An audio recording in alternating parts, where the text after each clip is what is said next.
മറിയം ബീവി റളിയല്ലാഹു അൻഹയുടെ കറാമത്തുണ്ടായ സ്ഥലത്ത് വെച്ച് സക്കരിയ നബി അലൈഹിസ്സലാം ദുആ ചെയ്തപ്പോൾ ലഭിച്ച മകനാണ് ആരാ ആരാ കഴിഞ്ഞ ആഴ്ച പറഞ്ഞിരുന്നു. വെറുതെ പ്രസംഗം കേട്ടു പോരുത്, മനസ്സിൽ ഉറപ്പിക്കണം. ബഹുമാനപ്പെട്ട സക്കരിയ നബി അലൈഹിസ്സലാമിന്റെ ദുആഇന് കിട്ടിയ ഉത്തരമാണ് നബിയുല്ലാഹി യഹ്യ അലൈഹിസ്സലാം. കഴിഞ്ഞ ആഴ്ച പറഞ്ഞില്ലേ, മറിയം ബീവി റളിയല്ലാഹു അൻഹയുടെ കറാമത്ത് സംഭവിച്ച ഇടത്തുനിന്ന് ദുആ ചെയ്തപ്പോൾ സൂറത്ത് ആലി ഇമ്രാൻ അല്ലാഹു തആല നൽകിയ നബിയാണ് നബിയുല്ലാഹി സക്കരിയ അലൈഹിസ്സലാം. കണ്ണടച്ചു തുറക്കും മുമ്പ് സബയിലെ സിംഹാസനം സുലൈമാൻ നബി അലൈഹിസ്സലാമിന്റെ അരികിലേക്ക് കൊണ്ടുവന്ന വലിയാണ് സൂറത്തുൻ നംൽ പറഞ്ഞ ആസഫ് ബിൻ ബർഖിയ. ഇവരുടെ ചരിത്രവും കഴിഞ്ഞ ആഴ്ചയിൽ നമ്മൾ പറഞ്ഞിരുന്നു. അങ്ങനെ അള്ളാഹുവിന്റെ പരിശുദ്ധമായ കലാം ഔലിയാക്കളെ നമുക്ക് പരിചയപ്പെടുത്തി തരാൻ, അവരുടെ കറാമത്തുകളെ നിത്യജീവിതത്തിൽ അല്ലെങ്കിൽ വിശ്വാസി സമൂഹം പാരായണം ചെയ്യുന്ന ഖുർആനിലൂടെ നമ്മൾ പഠിക്കുകയും പാരായണം ചെയ്യുകയും ഒക്കെ ചെയ്യുകയാണ്. അള്ളാഹുവിന്റെ ഔലിയാക്കൾ എന്ന് പറഞ്ഞാൽ അള്ളാഹുവിലേക്ക് അടുത്ത ആളുകൾ. മഹാനരായ സയ്യിദുന മുഹമ്മദുർ റസൂലുള്ളാഹി സ്വല്ലല്ലാഹു അലൈഹി വസല്ലമ തങ്ങൾ പറഞ്ഞു തരുകയാണ്, അല്ലാഹു സുബ്ഹാനഹു വ തആലയ്ക്ക് ഒരാളെ ഇഷ്ടപ്പെട്ടാൽ അല്ലാഹു റബ്ബുൽ ആലമീൻ സയ്യിദുന ജിബ്രീൽ അലൈഹിസ്സലാമിനെ വിളിക്കും. ജിബ്രീലെ, എനിക്ക് ഇന്നയാളെ ഇഷ്ടമാണ്, നിങ്ങളും അവരെ ഇഷ്ടപ്പെടൂ എന്ന് അല്ലാഹു സുബ്ഹാനഹു വ തആല ജിബ്രീൽ അലൈഹിസ്സലാമിനോട് പറയും. ജിബ്രീൽ അലൈഹിസ്സലാം ആകാശത്ത് മുഴുവനും വിളംബരം ചെയ്യും, ഭൂമിയിലെ ഇന്നാലിന്ന മനുഷ്യനെ അല്ലാഹു ഇഷ്ടപ്പെടുന്നുണ്ട്, നിങ്ങളും ഇഷ്ടപ്പെടൂ, ഞാൻ ഇഷ്ടപ്പെടുന്നുണ്ട് എന്ന് ജിബ്രീൽ അലൈഹിസ്സലാം ആകാശലോകത്ത് വിളംബരം ചെയ്യും. അതൊക്കെ കാരണമായി ഭൂമിയിലുള്ള ആളുകൾക്ക് അവരുടെ ഹൃദയത്തിൽ അവരോട് സ്നേഹവും ആദരവും ബഹുമാനവും ഒക്കെ തോന്നുകയും ചെയ്യും. അള്ളാഹു നിലനിർത്തിയാലല്ലാതെ ഒരു മനുഷ്യന്റെ സ്മരണ ഇവിടെ നിലനിൽക്കുകയില്ല. അള്ളാഹു തീരുമാനിച്ചാലല്ലാതെ ഒരു മനുഷ്യന്റെ സ്മരണ ദുനിയാവിൽ നിലനിൽക്കുകയില്ല. അങ്ങനെ നിലനിൽക്കണമായിരുന്നെങ്കിൽ ഇവിടുത്തെ സമ്പന്നരായ ആളുകളുടെ പലരുടെയും സ്മരണ നിലനിൽക്കണമായിരുന്നു. നമ്മുടെ രാജ്യത്തെ വലിയ സമ്പന്നനായിരുന്നു ഈ അടുത്ത കാലത്ത് മരണപ്പെട്ട രത്തൻ ടാറ്റ. അദ്ദേഹം മരിച്ച ഡേറ്റ് അറിയാവുന്ന ഏതെങ്കിലും ഒരാളുണ്ടെങ്കിൽ ഒന്ന് കൈവെക്കുമോ? നമ്മുടെ രാജ്യത്തെ അതിസമ്പന്നൻ, അറിയാത്തവരോ കേൾക്കാത്തവരോ ഇല്ല, പക്ഷെ അയാൾ മരിച്ചതെന്നാ ആലോചിച്ചു നോക്കൂ. എന്നാൽ തിരിച്ചൊന്ന് ആലോചിച്ചു നോക്കൂ, മുഹയ്യിദ്ദീൻ ശൈഖ് റളിയല്ലാഹു അൻഹു വഫാത്തായിട്ട് 800-ലേറെ കൊല്ലങ്ങൾ കഴിഞ്ഞില്ലേ? എപ്പോഴാണ് അവർ വിട പറഞ്ഞത്? റബീഉൽ ആഖിറിലാണ്, 11-നാണ്. നമുക്കെല്ലാവർക്കും കൃത്യമായ ബോധ്യമുണ്ട്. 11-നാണെന്നറിയാത്തവർക്ക് പോലും അറിയാം റബീഉൽ അവ്വൽ കഴിഞ്ഞുള്ള അടുത്ത മാസം അത് മുഹയ്യിദ്ദീൻ ശൈഖ് റളിയല്ലാഹു അൻഹു വഫാത്തായ മാസമാണ്. ആരാണ് ആ സ്മരണ 880 കൊല്ലത്തിനു മേലെയായി ഇവിടെ നിലനിർത്തിയിട്ടുള്ളത്? ഒന്നുകൂടി ആലോചിച്ചു നോക്കൂ. നമ്മൾ വലിയൊരു സമ്പന്നനാണ്, നമ്മുടെ കയ്യിലുള്ള സംഖ്യ മുഴുവൻ നമ്മൾ ഇവിടെ ചെലവഴിച്ച്, ഞാൻ മരിച്ചാൽ നിങ്ങൾ എന്റെ സ്മരണ ഇവിടെ നിലനിർത്തണം, എന്നെ നിങ്ങളെല്ലാവരും കൂടി അനുസ്മരിക്കണം എന്ന് പറഞ്ഞുകൊണ്ട് ഞാനൊരു വലിയ സംഖ്യ ബാങ്കിൽ ഡെപ്പോസിറ്റ് ചെയ്യുന്നു. എത്ര കാലം നമ്മളെ ആളുകൾ അനുസ്മരിക്കും? എത്ര കാലം അനുസ്മരിക്കും? ആ പൈസ തീരുന്നത് വരെ ചിലപ്പോൾ ഒരാണ്ടൊക്കെ നടത്തും. ആ പൈസ കഴിയുന്നത് വരെ അതും ഈ ഒരു പ്രദേശത്തൊഴി ഒതുങ്ങി നിൽക്കും. ഒരു പ്രദേശത്ത് മാത്രം ഒതുങ്ങി നിൽക്കുന്ന ഒരു അനുസ്മരണമോ ഓർമ്മയോ മാത്രമായി അത് ഒതുങ്ങുമെങ്കിൽ ബഹുമാനപ്പെട്ട മുഹയ്യിദ്ദീൻ ശൈഖ് റളിയല്ലാഹു അൻഹു ഇന്ത്യക്കാരനല്ല. മുഹയ്യിദ്ദീൻ ശൈഖ് റളിയല്ലാഹു അൻഹു ഈ അടുത്ത കാലത്ത് ജീവിച്ച ആളുമല്ല. പക്ഷേ അവിടുത്തെ സ്മരണയില്ലാത്ത സ്ഥലങ്ങളില്ല. അവിടുന്ന് ജനിച്ചതോ ശറഫ്ത ജീലാന ബിൽ മീലാദി സാകിനുഹു അല്ലംദ ഫിൽ ഖബ്രി ബഗ്ദാദൻ അമാകിനുഹു.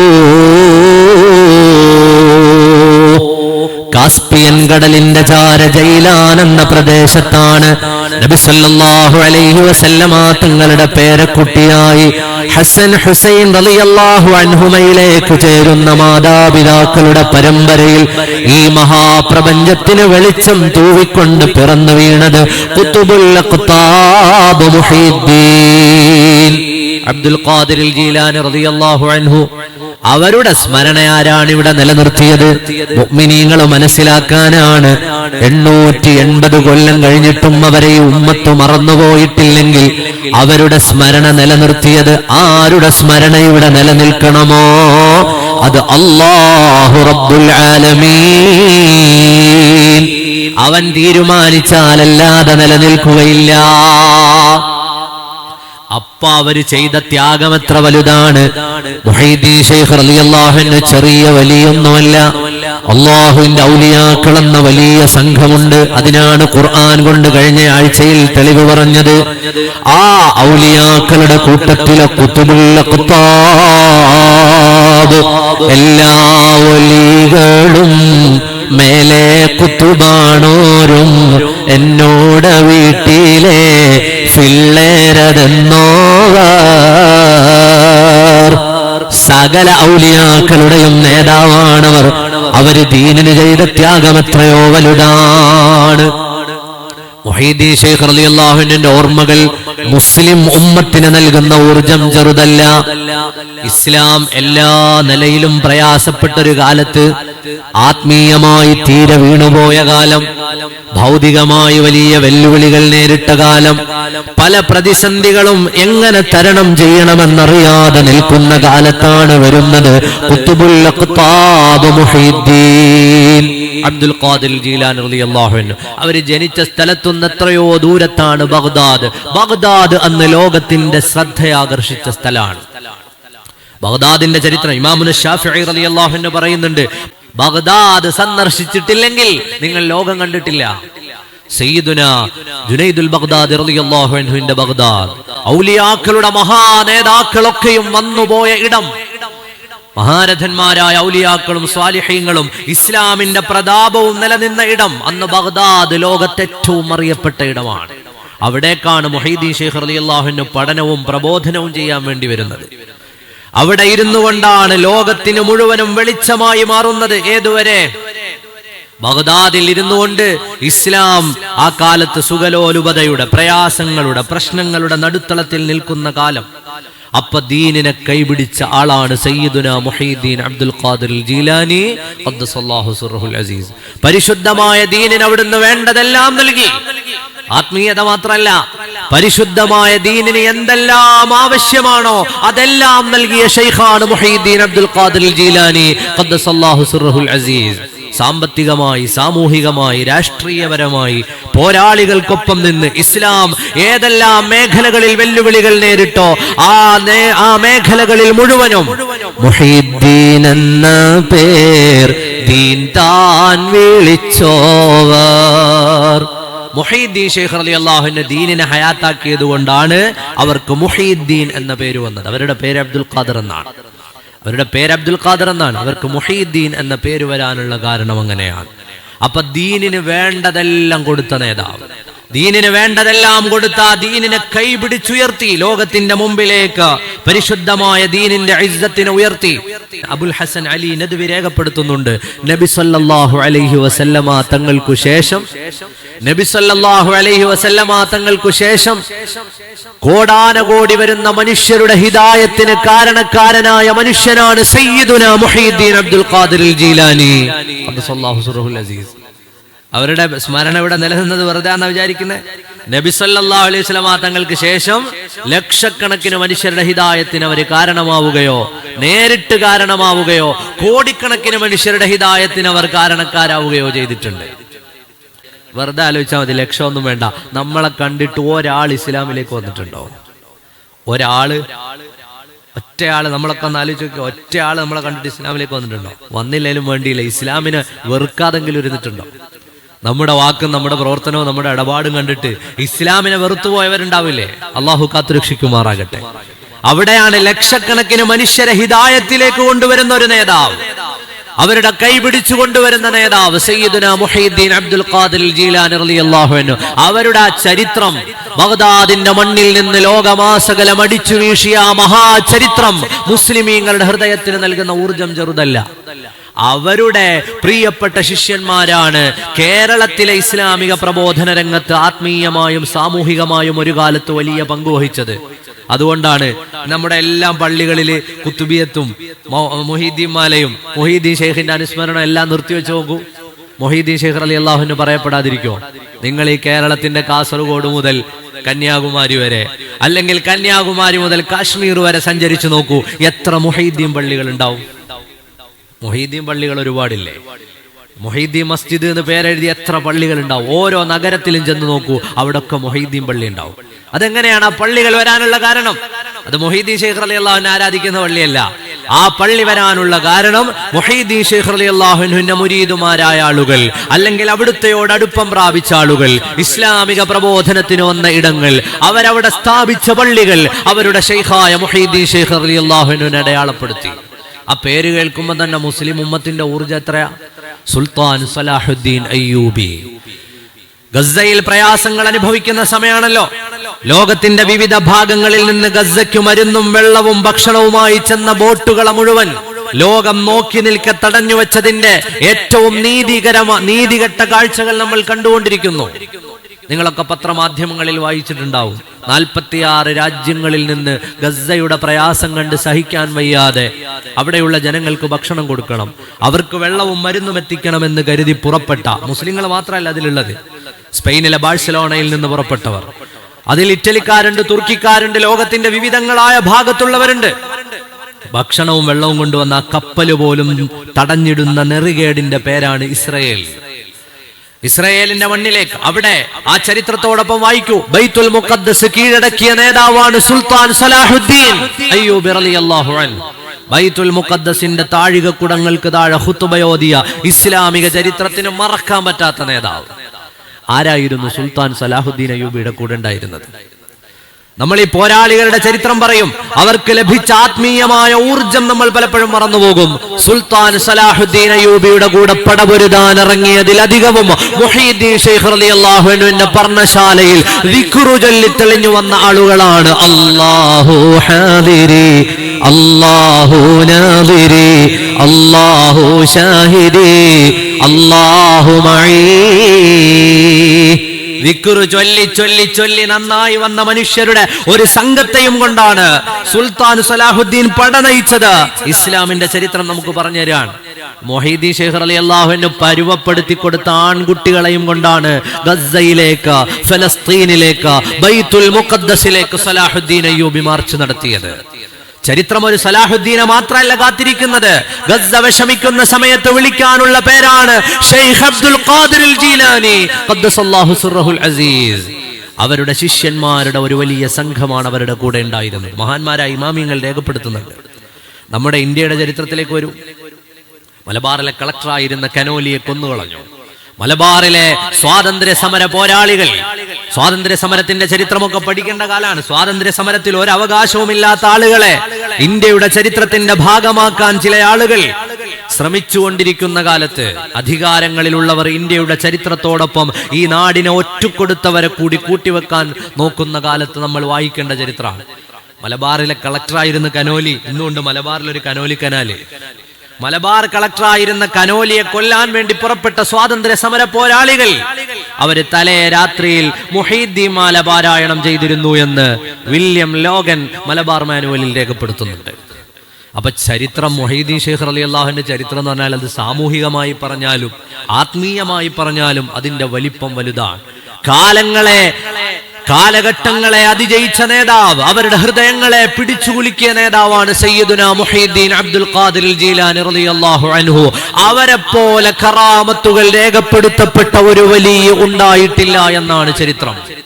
അത്രയും കറാമത്ത് പറയാൻ പറ്റിയ വേറൊരു വലിയ ഇല്ല എന്ന് മഹാന്മാരായ പണ്ഡിതന്മാർ രേഖപ്പെടുത്തുകയാണ്. അവരുടെ അപദാനങ്ങൾ നിലനിർത്തുന്നതിന് വേണ്ടിയാണ് മുഹീദ്ദീൻ മാല ഉണ്ടായത്. മഹാന്മാരുടെ മദ്ഹ് ചൊല്ലുക എന്നുള്ളത് മുസ്ലിമീങ്ങളുടെ ശൈലിയാണ്. സയ്യിദുനാ അബൂബക്കർ സിദ്ദീഖ് റളിയല്ലാഹു അൻഹു, അവരെ കുറിച്ച് നിങ്ങളൊന്നും മദ്ഹ് പാടുമോ എന്ന് സയ്യിദുനാ മുഹമ്മദുർ റസൂലുള്ളാഹി സ്വല്ലല്ലാഹു അലൈഹി വസല്ലം ഹസ്സാൻ ഇബ്നു സാബിത്ത് തങ്ങളോട് ചോദിച്ച സംഭവം ഇമാം ഹാക്കിം അവിടുത്തെ മുസ്തദറക്കിൽ ഉദ്ധരിക്കുന്നുണ്ട്. ഒന്ന്, അബൂബക്കറിനെ കുറിച്ച് എന്തെങ്കിലും ഒന്ന് പാടുവോ? സിദ്ദീഖ് റളിയല്ലാഹു അൻഹുവിന്റെ മഹത്വം ഹസ്സാൻ ഇബ്നു സാബിത്ത് റളിയല്ലാഹു അൻഹു പാടുകയാണ്. അപ്പൊ ഗദ്യരൂപത്തിലും പദ്യരൂപത്തിലും ഒക്കെ മഹാന്മാരായ ആളുകളുടെ അപദാനങ്ങളുണ്ട്. അതിൽ മലയാളത്തിൽ രചിക്കപ്പെട്ട കാവ്യമാണ് മുഹീദ്ദീൻ മാല. തീരൂഫേരും തുതിയും സ്വലവാത്തും അതിനാൽ തുടങ്ങുവാൻ അരുൾ ചെയ്ത വേദാംബർ. നമുക്കെല്ലാവർക്കും പരിചയമുള്ള നമ്മുടെ വല്യമ്മമാരൊക്കെ വീട്ടിൽ ഓതിയിരുന്ന മൊഹീദ്ദീൻ മാല ഒരു കാലഘട്ടത്തിലെ നമ്മുടെ രാജ്യത്തിന്റെ സ്വാതന്ത്ര്യ സമര പോരാളികളുടെ ഊർജമായിരുന്നു, നമ്മുടെ വീടുകളുടെ ഈമാനിക ആവേശമായിരുന്നു. ആരാണ് ഈ മൊഹീദ്ദീൻ മാല എഴുതിയ ആള്? മൊഹീദ്ദീൻ മാല എഴുതിയ ആളാരാ? ആരോ പറഞ്ഞല്ലോ ഇവിടുന്ന്? അഹമ്മദല്ല, ആരാ? ഖാലി മുഹമ്മദ് ബിൻ അബ്ദുൽ അസീസ്.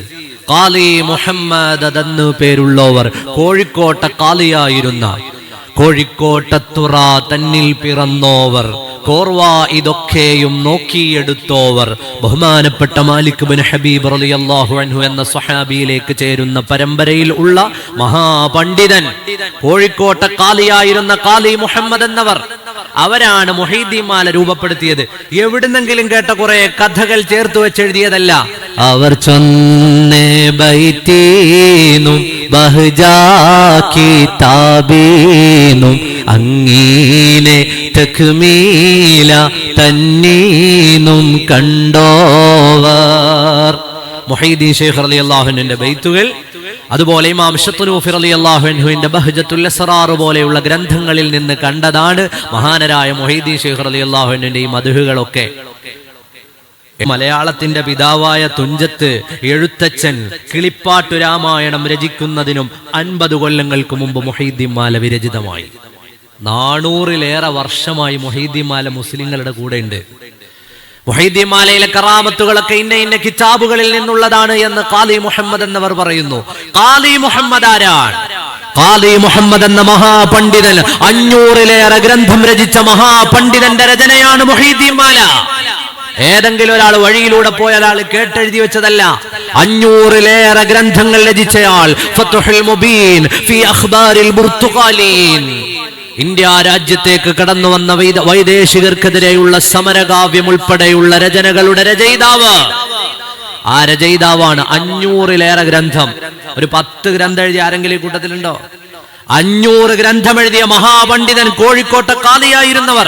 അന്ന് എത്ര മഹാന്മാർ ഈ രാജ്യത്ത് ജീവിച്ചിരുന്നു. അവരാരും പറഞ്ഞില്ല മുഹയ്യിദ്ദീൻ മാല തെറ്റാണെന്ന്. എന്തുകൊണ്ടാ? അറിവുള്ളതുകൊണ്ട്. മുഹയ്യിദ്ദീൻ ശൈഖ് റളിയല്ലാഹു അൻഹു മുഹയ്യിദ്ദീൻ മാല എഴുതിയതാരാ? ഖാലി മുഹമ്മദ് എന്ന് പേരുള്ളവർ. അപ്പൊ മലയാളികൾക്ക് അത് പഠിക്കാനും പാരായണം ചെയ്യാനും അതിലൂടെ അള്ളാഹുവിന്റെ മഹാന്മാരെ പറയുമ്പോൾ ഹൃദയങ്ങൾക്ക് ഈമാൻ ലഭിക്കാനും അള്ളാഹുവിലേക്ക് ദുആ ചെയ്യുമ്പോൾ റബ്ബ് സ്വീകരിക്കാനും ഒക്കെ വേണ്ടി ചിട്ടപ്പെടുത്തിയതാണത്. അതിലുള്ള അതേ വിഷയങ്ങൾ, അതിനവലംബിച്ച അതേ ഗ്രന്ഥങ്ങൾ തന്നെ അവലംബിച്ചുകൊണ്ടാണ് കുത്തുബിയ്യത്തിന്റെ രചനയും നടത്തിയിട്ടുള്ളത്. നമ്മുടെ നാട്ടിൽ കുത്തുബിയ്യത്ത് നടക്കാറുണ്ടല്ലോ. കുത്തുബിയ്യത്ത് എഴുതിയ ആളാരാ? ഇയാളെ ജുമയ്ക്ക് വിളിക്കണ്ടായിരുന്നു തോന്നുന്നുണ്ടോ? കുത്തുബിയ്യത്ത് എഴുതിയ ആളാരാ? ഇന്ന് പ്രസംഗം മൊത്തം ഞങ്ങളോട് ചോദിക്കുന്നു, നിങ്ങൾ പഠിച്ചോണ്ട് വരണ്ടേന്ന് ചോദിക്കരുത്. കുത്തുബിയ്യത്ത് എഴുതിയ ആളാരാ? സദഖത്തുല്ലാഹിൽ ഖാഹിരിയാണ് റളിയല്ലാഹു അൻഹു. ഞാൻ ഇതൊക്കെ പറയാൻ കാരണം എന്താണെന്നറിയോ? ആരെങ്കിലുമൊക്കെ അറിവ്, ദീനിയായ അറിവുണ്ടാവില്ല, അടിസ്ഥാനപരമായ അറിവുണ്ടാവില്ല, ഭാഷാപരമായ അറിവുണ്ടാവില്ല, മുൻഗാമികളായ മഹാന്മാരെ കുറിച്ച് അറിയില്ല. ഇവരൊക്കെ ഇന്ന് പ്രത്യക്ഷപ്പെട്ടിട്ട് ദീനിന്റെ അടിസ്ഥാനങ്ങളായ, ദീനിന് ജീവൻ നൽകിയ മഹാന്മാരെ ചോദ്യം ചെയ്യുന്ന കാലത്ത് മുസ്ലിം ഉമ്മത്ത് പഠിക്കാനാണ്. ആരാണ് സദഖത്തുല്ലാഹിൽ ഖാഹിർ റളിയല്ലാഹു അൻഹു? നമ്മൾ ഓതുന്ന കുത്തുബിയ്യത്തിന്റെ രചയിതാവ് ആരാണ്? ഒരു കാലത്ത് ഇന്ത്യ രാജ്യത്തിന്റെ മുഫ്തിയായിരുന്നവർ, ഔറംഗസീബ് രാജാവ് ഭരിക്കുന്ന കാലത്ത് ഇന്ത്യയുടെ മുഫ്തിയായിരുന്നു ബഹുമാനപ്പെട്ട സദഖത്തുല്ലാഹിൽ ഖാഹിർ റളിയല്ലാഹു അൻഹു. കായൽ പട്ടണത്തുകാരൻ തമിഴ്നാട്ടിലെ കീഴക്കരയിൽ അന്ത്യവിശ്രമം കൊള്ളുന്നു. അവരുടെ പേരാണ് മാദിഹുർ റസൂൽ സല്ലല്ലാഹു അലൈഹി വസല്ലം. തങ്ങളെ കുറിച്ച് അവരെഴുതിയ കവിതകൾ കേട്ട് അറബികൾ പോലും അമ്പരന്ന അത്ര വലിയ അറിവിന്റെ ഉടമ. ഇന്ത്യയുടെ മുഫ്തിയായിരുന്നു പറഞ്ഞാൽ അത് ചെറിയ കാര്യം. ഔറംഗസീബ് രാജാവ് ഡൽഹിയിൽ വെച്ച് ബഹുമാനപ്പെട്ടവരെ കണ്ടുമുട്ടുന്ന ഒരു രംഗമുണ്ട്. ഡൽഹിയിൽ ഒരു പള്ളിയിൽ ദിക്റ് ചൊല്ലിക്കൊണ്ടിരിക്കുകയാണ്. ഔറംഗസീബ് രാജാവ് വേഷപ്രച്ഛന്നനായി വഴിയിലൂടെ നടക്കുമ്പോൾ പള്ളിക്കകത്ത് ആരോ ദിക്റ് ചൊല്ലുന്നു. അകത്ത് കയറിയപ്പോ ഒരാളിരുന്ന് ദിക്റ് ചൊല്ലുന്നു. സലാം പറഞ്ഞു. ഒന്നാമത് സലാം പറഞ്ഞു, സലാം അടക്കിയില്ല. രണ്ടാമത് സലാം പറഞ്ഞു, സലാം അടക്കിയില്ല. മൂന്നാമത്തെ സലാം കഴിഞ്ഞപ്പോ അവിടുന്ന് പറഞ്ഞു, നിങ്ങളുടെയും നിങ്ങളെ ഏൽപ്പിച്ച ആളിന്റെയും സലാം ഞാൻ മടക്കിയിരിക്കുന്നു. ഉടനെ ഔറംഗസീബ് രാജാവ് സലാം മടക്കിയത് കേട്ടപ്പോ തോളത്തൊന്ന് തട്ടി. അപ്പൊ തിരിഞ്ഞു നോക്കിയിട്ട് ചോദിച്ചു, നിങ്ങൾ ആരാണ്? ഞാൻ രാജാവാണ്, ഔറംഗസീബാണ് എന്ന് പറഞ്ഞു. എന്നിട്ട് ചോദിച്ചു, നിങ്ങൾ എന്തുകൊണ്ട് എന്റെ സലാം മടക്കിയില്ല? അവിടുന്ന് പറഞ്ഞു, ഞാൻ അറിഞ്ഞില്ല, ഞാൻ അള്ളാഹുവിനെ ദിക്റില്ലായിരുന്നു. അപ്പൊ മൂന്നാമതോ, ഞാൻ ഒരാളല്ലേ ഉള്ളൂ, നിങ്ങളുടെയും നിങ്ങളെ സലാം കൊണ്ട് ഏൽപ്പിച്ച ആളിന്റെയും സലാം മടക്കി എന്ന് പറയാൻ നിങ്ങൾ മൂന്നാമത് എന്തുകൊണ്ടാണ് അങ്ങനെ പറഞ്ഞത്? അവിടുന്ന് പറഞ്ഞു, ഞാൻ ദിക്റു ചൊല്ലി, ഞാൻ വേറൊന്നും കേട്ടില്ല, ഞാൻ അള്ളാഹുവിന് ഇങ്ങനെ ദിക്റു ചൊല്ലിക്കൊണ്ടിരിക്കുമ്പോ എന്നോടൊരു മലക്ക് പറഞ്ഞു, നിങ്ങൾക്കൊരാൾ സലാം പറഞ്ഞിട്ടുണ്ടെന്ന്. ഞാൻ അപ്പോഴാണ് സലാം മടക്കിയത്. നിങ്ങളെയും നിങ്ങൾ കേൾപ്പിച്ച ആളിനും ഞാൻ സലാം മടക്കിയിരിക്കുന്നു. ഔറംഗസീബ് രാജാവ് അവിടുന്ന് പരിചയപ്പെട്ടു, കൊട്ടാരത്തിലേക്ക് ക്ഷണിച്ചു പോയില്ല, ബഹുമാനപ്പെട്ടവരുടെ കൈ പിടിച്ചു. വലിയ മഹാപാണ്ഡിത്യത്തിന്റെ ഉടമയായ സദഖത്തുല്ലാഹിൽ ഖാഹിർ റളിയല്ലാഹു അൻഹു, ഭാഷയിൽ അപാരമായ കഴിവുണ്ടായിരുന്നവർ. അവരുടെ മദ്ഹ് തന്നെ പറയാൻ ഒരുപാട് സമയം വേണം. അവരുടെ മജ്ലിസ്, അവർ നടത്തിയിരുന്ന ദർസുകൾ, അവരുടെ മകനാണ് കേരളത്തിലെ എല്ലാ ആലിമീങ്ങളും ഓതിപ്പടിക്കുന്ന പ്രാഥമികമായ ഗ്രന്ഥങ്ങളുടെ ഒക്കെയും രചന നിർവഹിച്ചിട്ടുള്ളയാൾ മാപ്പിള ലബ്ബൽ ഖാഹിരി എന്നവർ അവരുടെ പ്രിയപ്പെട്ട മകനാണ്. അപ്പൊ ഇതൊക്കെ ആരെങ്കിലും സമയം പോകാൻ വേണ്ടി എഴുതിയതൊന്നല്ല, മുസ്ലിം ഉമ്മത്തിനു വേണ്ടി അവർ എഴുതിയതാണ്. അവർക്ക് മുസ്ലിം ഉമ്മത്തിന് ഉപകാരപ്പെടണം, നാളെ പരലോകത്ത് കൂലി കിട്ടണം എന്ന് വിചാരിച്ച് എഴുതി വെച്ചതാണ് ഈ കുത്തുബിയത്തും ഈ റാത്തിബുകളും ഈ കാണുന്ന മദ്ഹുകളും മനാഖിബുകളും എല്ലാം. മുസ്ലിം സമൂഹം ഇതിന്റെ ചരിത്രവും പാരമ്പര്യവും ഒക്കെ മനസ്സിലാക്കണം, പ്രയാസങ്ങളിൽ നിന്ന് രക്ഷ കിട്ടാൻ, അകാരണമായി പ്രയാസങ്ങൾ പ്രതിസന്ധികൾ വന്നു ചേരാതിരിക്കാൻ, അതുപോലെ ഈമാനോടെ ജീവിച്ചു മരിക്കാനൊക്കെയും കാരണമായി നാളെ പരലോകത്ത് ഉപകാരപ്രദമാകാനൊക്കെയും ലക്ഷ്യം വെച്ചുകൊണ്ടാണ് ഇതിന്റെ ഒക്കെ രചന നടത്തിയിട്ടുള്ളത്. ഖുത്ബിയത്തിന്റെ രചന, മുഹീദ്ദീൻ മാലയുടെ രചന, ഇത് നമ്മൾ മറന്നുപോരുത്. ബഹുമാനപ്പെട്ട സദഖത്തുല്ലാഹിൽ ഖാഹിർ റളിയല്ലാഹു അൻഹു ഇന്ത്യ രാജ്യം കണ്ട അതുല്യനായ പണ്ഡിത പ്രതിഭകളിൽ ഒരാളാണ്. അള്ളാഹു അവരുടെയൊക്കെ ബറക്കത്ത് നമുക്ക് നൽകുമാറാകട്ടെ. അവരുടെ പ്രൗഢി പറയുന്ന ഒരു പള്ളിയുണ്ടെങ്കിൽ കായൽ പട്ടണത്ത്, ചരിത്രം എല്ലാം കൂടി പറയാൻ സമയമില്ല, അവര് കിടക്കുന്നൊരു പള്ളിയുണ്ട് കീഴക്കരയിൽ. അപ്പൊ അവർ എഴുതി വെച്ച കുത്തുബിയത്തൊക്കെ അല്ലാഹു തആലയുടെ തൗഫീഖ് കൊണ്ടാണ്, പടച്ചവൻ അത് പൊരുത്തപ്പെട്ടത് കൊണ്ടാണ് അതിങ്ങനെ തലമുറകൾ കൈമാറി കൈമാറി കൈമാറി വന്നത്. അല്ലെങ്കിൽ തന്നെ നമ്മൾ ആലോചിച്ച് നോക്കൂ, ദീനിന് നിരക്കാത്തതാണെങ്കിൽ ആ കാലത്തുള്ള ആലിമീങ്ങൾ അതിനെ അംഗീകരിക്കുമോ? തീർച്ചയായും ഇല്ല. ഇപ്പൊ ഞാൻ ഇവിടെ നിന്നുകൊണ്ട് എന്തെങ്കിലും ഒരു കാര്യം പറയുന്നു, അത് അള്ളാഹുവിന്റെ ദീനിന് നിരക്കാത്തതാണെങ്കിൽ ആലിമാകണമെന്നില്ല, നിങ്ങളുടെ കൂട്ടത്തിൽ കുറച്ച് ഈമാനുള്ള ആളുകൾ എഴുന്നേറ്റ് പറയാൻ ശരിയല്ല എന്ന് പറയും, ശരിയല്ല എന്ന് പറയും. അതെല്ലാ കാലത്തും അങ്ങനെയല്ലേ? എന്നാൽ മഹാന്മാരായ ഈ മഹാപണ്ഡിതന്മാർ ഇതെഴുതുമ്പോ ആ കാലത്തെ പണ്ഡിത ലോകം ഒന്നടങ്കം അതിന്റെ കൂടെ നിൽക്കുകയും ഇതൊക്കെ സമുദായത്തിന് ആവശ്യമുള്ളതാണെന്നും ഇതൊക്കെ ജനങ്ങൾക്ക് വേണ്ടതാണെന്നും ഇതൊക്കെ ചൊല്ലുന്നതിലൂടെ ലഭിക്കുന്ന പുണ്യങ്ങൾ വലുതാണെന്നും തിരിച്ചറിയാനുള്ള ബോധവും ചിന്തയും അവർക്കുണ്ടായിരുന്നു. അതുകൊണ്ടാണ് മുഹീദ്ദീൻ ശൈഖ് റളിയല്ലാഹു അൻഹുവിന്റെ മനാഖിബുകൾ ലോകത്തെമ്പാടും നിലനിൽക്കുന്നത്. നമ്മുടെ കേരളത്തിൽ ഇസ്ലാമിനെ പ്രബോധനം ചെയ്തവരിൽ അധികവും മുഹീദ്ദീൻ ശൈഖ് റളിയല്ലാഹു അൻഹുവിന്റെ മുരീദുമാർ, അവിടുത്തെ പ്രിയപ്പെട്ട ശിഷ്യന്മാരടങ്ങുന്ന വലിയ സംഘമാണ്. അതുകൊണ്ടാണ് നമ്മുടെ നാടുകളിൽ മുഹീദ്ദീൻ മദ്രസകൾ, തയ്ക്കാവുകൾ, പള്ളികളൊക്കെ അധികമായത്, അവിടുത്തെ മനാഖിബുകൾ അധികമായത്. അല്ലാഹു സുബ്ഹാനഹു വ തആല മഹാന്മാരെ സ്നേഹിക്കാൻ നമുക്ക് തൗഫീഖ് നൽകുമാറാകട്ടെ. മൻ ആദാലി വലിയൻ ഫഖദ് ആദൻതുഹു ബിൽ ഹർബ്. കഴിഞ്ഞ ആഴ്ചയിൽ എന്റെ പ്രസംഗം നിർത്തിയത് ആ ഹദീസിലാണ്. അല്ലാഹു സുബ്ഹാനഹു വ തആല അവന്റെ ഔലിയാക്കളോട് വിരോധം പറഞ്ഞവന്, വിരോധം വെച്ചവനെതിരെ യുദ്ധം പ്രഖ്യാപിച്ചിരിക്കുന്നു എന്നാണ്. ഔലിയാക്കളോട് വിരോധം വെച്ചവനെതിരെ അല്ലാഹു യുദ്ധം പ്രഖ്യാപിച്ചിരിക്കുന്നു. ബഹുമാനപ്പെട്ട ഇമാം ബുഖാരി ഉദ്ധരിക്കുന്ന ഹദീസിൽ കാണാം, ഒരു അടിമ അല്ലാഹുവിനോടങ്ങ് അടുത്താൽ, പടച്ചവനെ ഇബാദത്ത് ചെയ്തവനോടങ്ങ് അടുത്തുപോയാൽ, വിശാലമായ ഹദീസ് പറയുകയാണ്, കുന്തു സമഅഹുല്ലദീ യസ്മഉ ബിഹി, അവന്റെ കേൾവി ഞാനാകും, അവന്റെ കാഴ്ച ഞാനാകും, അവന്റെ നടത്തം ഞാനാകും, അവന്റെ പിടുത്തം ഞാനാകുമെന്ന് അല്ലാഹു റബ്ബുൽ ആലമീൻ. അല്ലാഹുവിലേക്ക് അടുത്താൽ അവന്റെ കാഴ്ചയും കേൾവിയും ഒക്കെ പിന്നെ ഞാനായി മാറും. അതായത് ഇമാം ഫഖ്റുദ്ദീൻ റാസി റളിയല്ലാഹു അൻഹു വിശദീകരിച്ചു തരുകയാണ്, പിന്നെ അതിന് പരിധികളില്ലല്ലോ. കാരണം അല്ലാഹു ഒരു പരിധിയും ഉള്ളവനല്ല.